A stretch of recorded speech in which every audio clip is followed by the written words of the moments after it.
Saviez-vous que la rumba congolaise était bien plus qu'une musique? Elle était une véritable arme de résistance contre la colonisation durant les années 50. Allez, venez. Abari vous raconte. Premièrement, la rumba est un style musical qui trouve ses origines en Afrique centrale. Lors de l'esclavage, beaucoup de peuples ont été déportés vers les Amériques. Et c'est cette déportation d'esclaves qui a permis à certains rythmes traditionnels issus d'Afrique de se retrouver dans des pays comme Cuba, où ils ont fusionné avec des influences espagnoles donnant naissance à la rumba cubaine. Dans les années 20 et 30, ces sonorités vont revenir en Afrique via les marins, les enregistrements sur vinyle, la radio, etc.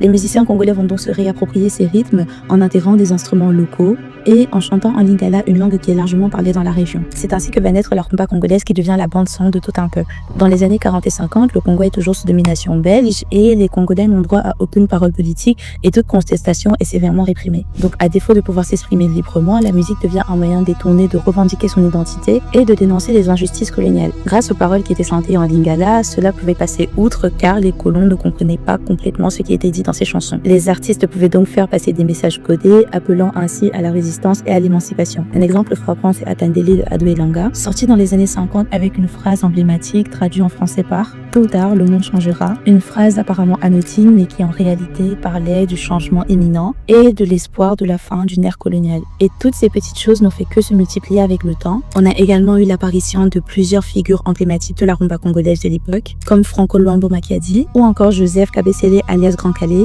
qui est le fondateur de l'African Jazz en 1953. Ces musiques seront notamment utilisées pour sensibiliser à la cause indépendantiste du pays. Bien évidemment, tout cela ne dure qu'un temps puisque les autorités coloniales de l'époque finissent par se rendre compte de tout ce qui se passe et décident d'interdire la consommation de plusieurs chansons, mais il y aurait également pression et arrestation des musiciens qui les composent. Finalement, le 30 juin 1960, le Congo devient indépendant et l'hymne de cette nouvelle ère sera Indépendance Tcha-Tcha, composée par Grand Calais, une chanson qui va célébrer une victoire qui était tellement attendue. Celle-ci sera reprise par plusieurs autres pays africains comme symbole et hymne pour leur propre indépendance. Aujourd'hui, aussi bien chantée que dansée, la rumba congolaise continue de briller et a même été classée comme patrimoine immatériel de l'UNESCO en 2021. Et toi, est-ce que tu savais tout ça? C'était ta Minute Culture sur Abari Media.